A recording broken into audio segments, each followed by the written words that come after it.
Welcome to part 3 of the home theater that actually came to fruition. So I decided that I wanted to build a home theater riser with tactile transducers, also known as bass shakers.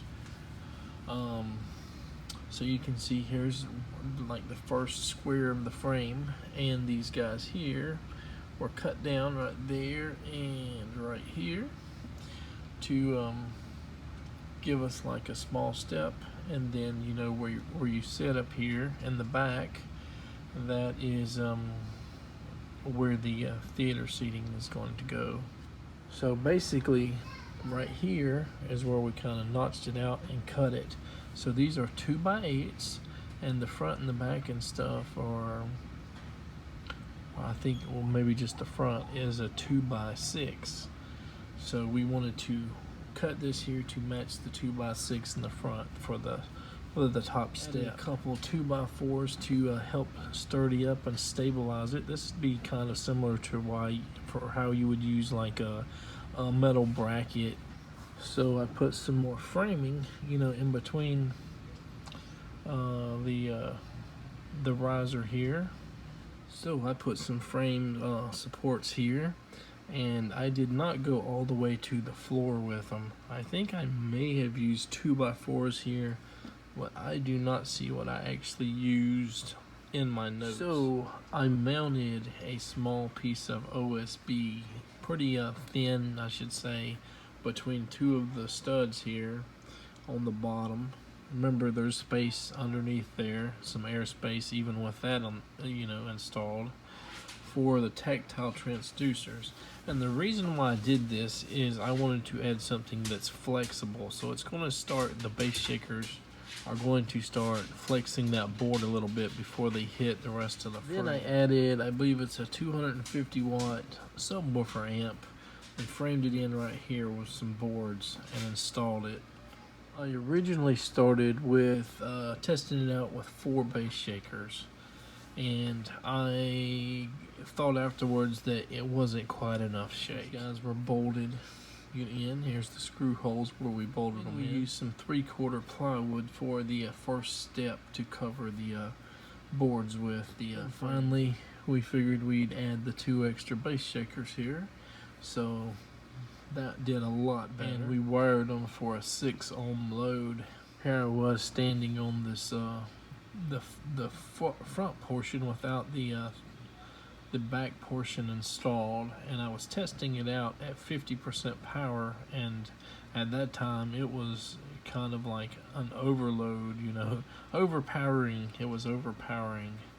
For the back section where the seats were going to be, I opted to put OSB there. What the bottom looked like. So you got your amplifier here, you got your bass shakers here, plywood, OSB. Put a thin sheet of 1/2 inch plywood on top of it, of the where the seats are going to go. We opted to get real theater seating, a little bit small. I think they were Mexican theater seats. So they were like 2 inches more narrow than like American theater seats at the time. Then it was time to carpet it. I believe I got indoor outdoor carpet, kind of like the gray speaker, color carpet here. This was definitely a learning curve here, because I've never really figured out how to, or should I say never really done, putting carpet in, places that need to be pushed in and overlapped and cut a certain way, folded a certain way, glued, stapled, whatever. The dogs got in on the fun, and voila, got some handles because of how heavy this guy was, and there they are installed on the side there. We ended up getting a nice little leather or pleather or whatever couch. Then I got like a matching chair, and all of these had bass shakers or tactile transducers installed in them. So this guy weighs a ton, and what I didn't show you is probably because I don't have a photo of it. We added some rubberized feet, probably 6 or 8 of them around the perimeter that kind of makes it float a little bit better. So as the shakers hit harder, they're pushing a lot of weight. We didn't want the flooring to just absorb, a lot of the shaking that was going on. So this actually did help significantly with, pushing that base through and filling it. Now this actual riser, we could take all of these seats off and probably put a love seat or two, regular theater seats or whatever on top of there. So the problem is, like I said, it's just heavy. You cannot pick it up even with the handles and two strong people holding those handles, probably without taking those seats off. The seats are heavy. The frame is heavy. This is just a piece of equipment that you really do not want to have to pick it up and move it. And it's carpeted, so I mean, how easy would it be to disassemble? Other than taking these off, you're not going to easily get most of the weight off of it without tearing up your carpeting. So yeah, these handles, they seem like a good idea at the time, but other than just like pulling it, low on the floor to where you have to go, they really don't serve a good purpose for actually picking the riser up. And you could put a love seat here or whatever, a couple theater chairs, because I mean the theater chair installs have like a minimum, installation, minimum intrusion or whatever. So how do tactile transducers work in a theater? Just in case you're wondering, not all content that has bassiness to it, LFE, low frequency effects,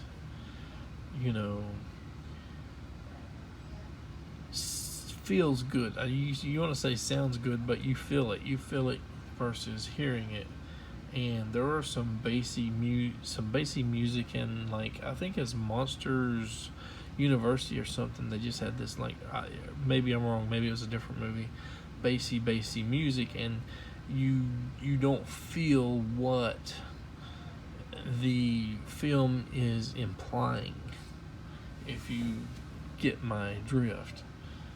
But a lot of stuff like Jurassic Park, on the T-Rex scene, that's like a perfect example of, benefiting from tactile transducers. Do you need it if you have a sub? No. Does it add something to having a sub and that? Sometimes, yes. Some people actually get these because they're in apartments or a neighborhood where they're too close to their neighbors, and subwoofers rattling their walls and stuff just bothers their neighbors. So getting a tactile transducer setup is a better option, but they are a really fun thing to have.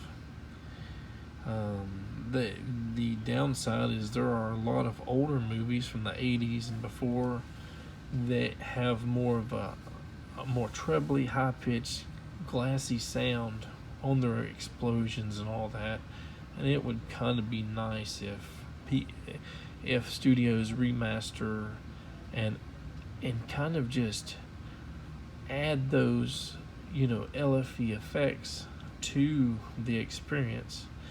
My idea years ago was they should actually add a second audio channel, which I'm sure the HDMI specs would allow, just for tactile transducers, because like I said, in that film where there's bassy music, and filling that bassy music throughout half the film or whatever did not it wasn't a pleasant experience. They could have that bassy music going to your subwoofer, but have something else going to your tactile transducers. So basically, I had 6 tactile transducers in the riser. I had, I think, 2 in the couch and 1 in the chair. Plus, I had 2 clips 12-inch subwoofers, powered subwoofers. Recap: we had these bipolar side surround speakers, from Athena, which I think Clips may have bought them out. They have been with me for probably 10 to 15 years. 2 Clips subwoofers in the middle of the room on both sides of the room. I found a picture of the new chair, not the couch, where I just put the tactile transducer there, just pulled away some of this installation material and just stapled it back after I installed it. There it is, stapled back with a little bit of a speaker cable coming out. The Optima 3D 1080p projector, the 92-inch manual pull-down projector screen, the Onkyo, what I call Dolby Atmos Light 7.1 channel receiver. It's the TX-NR636, 6-zone stereo speaker selector with ohm matching, which I do not know the name of this thing, the brand. Serwin Vega left and right channel floor speakers. I think that's a DCM center channel speaker. I've had a couple Crown and other ones, and since this was an Atmos Light setup, it did not have rear speakers. We used Yamaha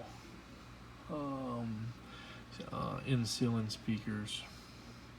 I'm not sure what size they are.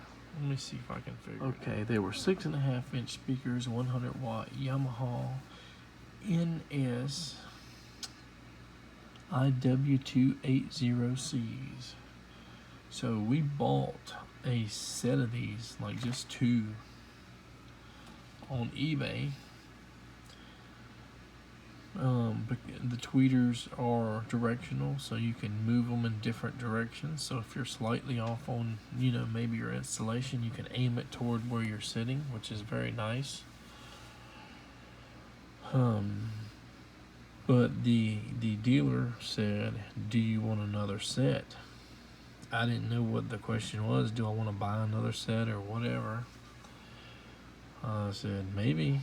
He said, well, I'm a dealer of these speakers and I'm clearing all of them out. So I'm going to give you an extra set of 2 more speakers for free if you want them.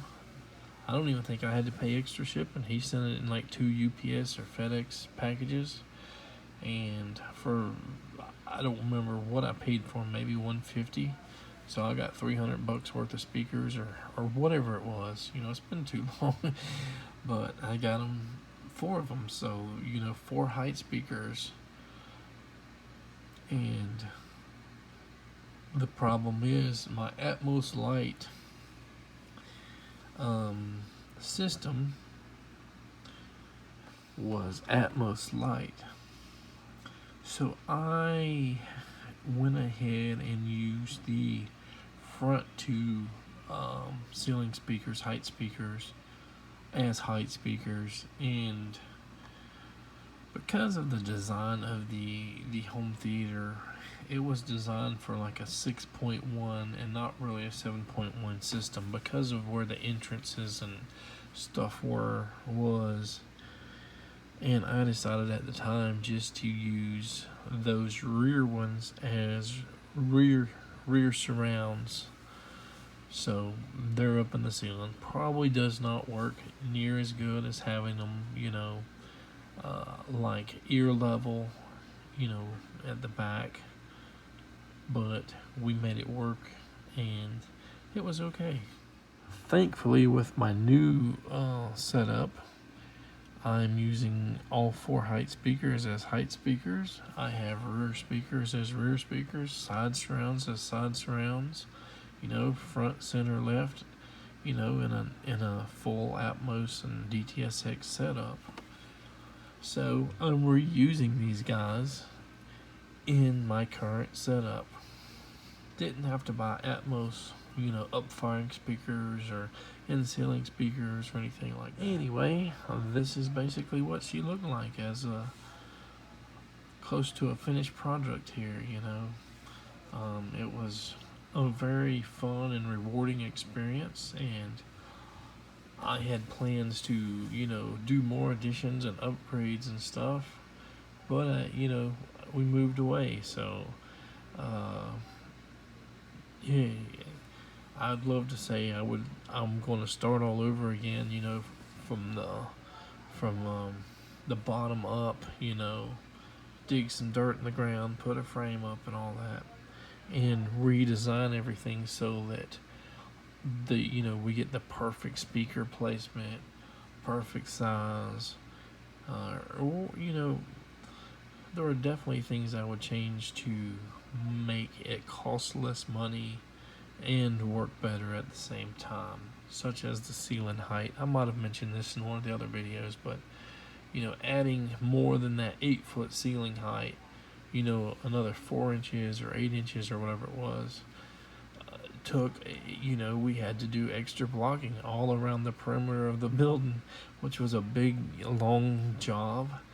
And then we had to add, that much more sheetrock and stuff, that much more, siding, OSB, sheathing. So I could have saved $2,000 or more just by redesigning it.